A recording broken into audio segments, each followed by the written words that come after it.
Welcome back to a brand new video. My name is Dean. For those of you who are here for the first time, I'm a new YouTuber and I've done two videos previously. If you have not seen any of my two previous videos, I'm going to leave the link for those videos in the description somewhere, whether at the top, the bottom, somewhere. But today, the video that I'm going to be reacting to is the video of a panel talking about the trans woman Lia, who has been breaking all these records that are being set, that was previously set by women or females, biological females, and now she comes along and she's been breaking these records, and there's been like a lot of commotion around the issue. So let's get right down into this video. All right, here we go. University of Pennsylvania swimmer Lia Thomas became the first transgender athlete to win the NCAA Division I title after finishing first in the women's 500-yard freestyle event Thursday evening. Now, Thomas pulls away in the final 150 yards to win in 4 minutes and 33 seconds, .24. Now, Thomas, who's previously swam for the men's team at Penn, has come to personify the ongoing debate on trans women participation in sports and the balance between inclusion and fair play. Now, Thomas says, I try to ignore negative comments as much as I can. I try to focus on my swimming and what I need to do to get ready for my race and block everything out.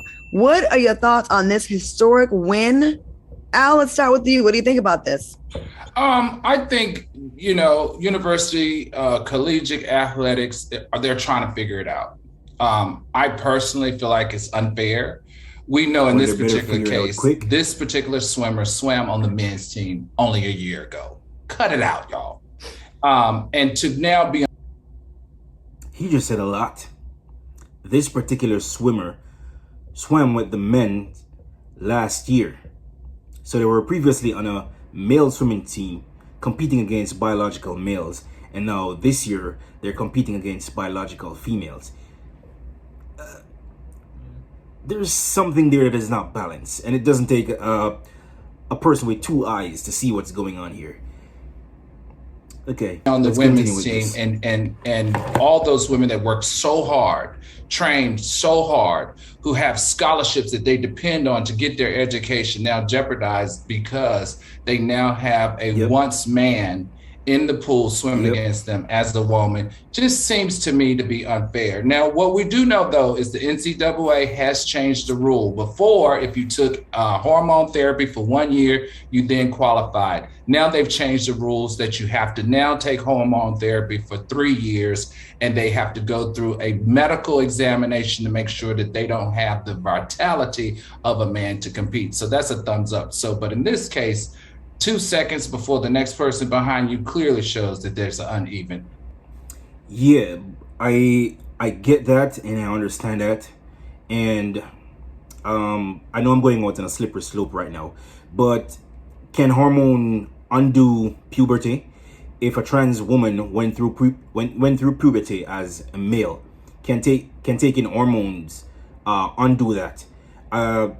Does it change their lung capacity or the size of their shoulder, all that stuff that can give them an advantage over a biological female? Does it change any of that? I don't know. If you do, let me know in the comment section. Advantage, and that's not fair. As a man, Lia was ranked 492nd. Okay. And then you switched over and you swimming for the women's team, and now you're ranked number 1. I understand inclusion, but this is not it. This is not it. This is not right, y'all. Wait. So you mean this person, when they were competing as a man, they ranked about 400 and something, and now they're competing against women and they rank number 1. They've just been killing the competition. So you're telling me this trans woman is just so happened to be better than the women she's competing against with? She just happened to work harder than all of them, and that's the reason, that's the sole reason why she's winning. It has nothing to do with who she is genetically. Is that what I'm hearing right now? Up until a year ago, you had all the advantages that come with the physicalities of being a man, larger lung capacity. And also, I've heard the argument before that when you're on hormones for a certain period, it brings your estrogen levels up and your testosterone down, and so you're basically now have the same estrogen level of that of a lot of cis women. So let me ask this question: what about trans men who have transitioned from females to males and who are still doing sports? Why aren't they winning at some of these sports at the same way that trans women are winning? When was the last time you heard of a transgender man beating a cisgender man at a particular sport? It doesn't happen very often. I don't think it has ever even happened ever. But we've seen now where trans women are killing the competitions, no matter what competition they're playing in, whether that may be swimming, weightlifting, MMA fighting, all that sort of stuff. These trans women are killing the competition. Okay, so let's keep going. That's never going away.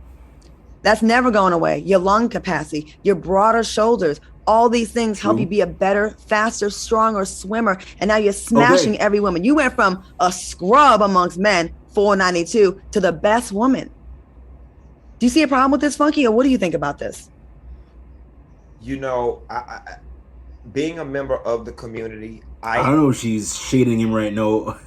I don't know if she's shading a trans woman right now or what, but I hate when people in the community do things that lend itself to the speaking point. Okay, so these are actually members of the LGBT community that are having this panel discussion.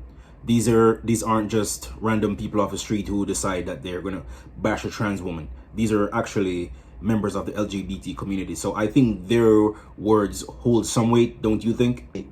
And the stereotypes that people who are anti-community hang on. Like, this isn't cool. Like, you know what I'm saying? And it's like, you're getting, this isn't cool. And I get what he's saying here. This right here is just giving talking points to a lot of people who are anti-trans. They're gonna use this as an excuse to justify why there should be certain laws against trans people and why there should be certain policies against trans people because of stuff like this. So, and the woman before this guy was saying that while you're trying to include some people, you're excluding some people at the same time, and that's just unfortunate. You shouldn't have to exclude others so you can include others. And for those who don't get it, you're not gonna get it. And this person knows it, and you're causing the community more damage because there are people out, and this issue is very complex. You know, obviously T.S. Madison is a very good friend of mine. Hope Giselle is a friend of mine who I've spoken to about this issue once before we got ready to do another show. And she was explaining to me that, you know, when people get on hormones, you know, it does change muscle mass and so on and so forth. And that argument counters the whole, it's the body of a man versus the body of a woman. So that's why I'm glad that Al brought up the whole change between hormone therapy for 1 year to now 3 years, because that'll make your body more in line with the woman. I don't know the complete science, but my take on these types of things have always been this. In this life, I did not know that. You can't have everything. And as cold and cruel as it may sound, competing in sports may just be one thing trans people just can't have. Yep. In this life, you just can't have everything. It does not just apply to trans people. It applies to everyone. It applies to people in general. You just can't have everything. There are just, you have to know your limitations. Everybody have their limitations. It's the same way you can't. There are some parents who like to tell their children that they can be anything in life they want to be. The reality of it is that they can't. There are just going to be some things that your kids won't be able to partake in and won't be able to do, and that's just life. We just have to accept life as it is. What do you think about how would the well, I guess they would feel like this, well, I guess it would be looked at as you know, seclusion. Yeah, if you had a separate league. I just don't know what the answer is. And we haven't figured it out yet. And maybe there isn't one. Maybe there isn't an answer. Or maybe the answer is you just can't have this. I don't want to get you the new head on this, but is it discriminatory to have Yeah, trans? I mean, she does make a good point. Why not have a league for trans people, or not a league per se, but just like at a third category? Athletics, like they just compete against themselves. Is that considered bad? I would imagine that people would perceive it bad. They would say it's exclusion. You know, it excludes people. I don't Nope, think that that if would they be inclusion. created a trans league, that it would have I the don't think so. same status as the Okay. existing leagues. You know what I'm saying? So who would even want to compete in it? Then It excludes them from what exactly? That right there is inclusion, because you're including a third category for trans people. So therefore, you're not excluding cisgender women. You're not excluding cisgender men. You're including trans women and you're including trans men in their own category. So everybody will have their own category. I don't see an issue with that. you know, then you have to deal with, are there even enough trans people in each category to even for it to even be a league? You know Right. what I'm saying? Gotcha. So there's a bunch. But why wouldn't it have the same status? The LGBT community is large, and I'm sure there are a lot of trans athletes who just don't want to compete against biological sex of people. So I mean, I think I can see the argument.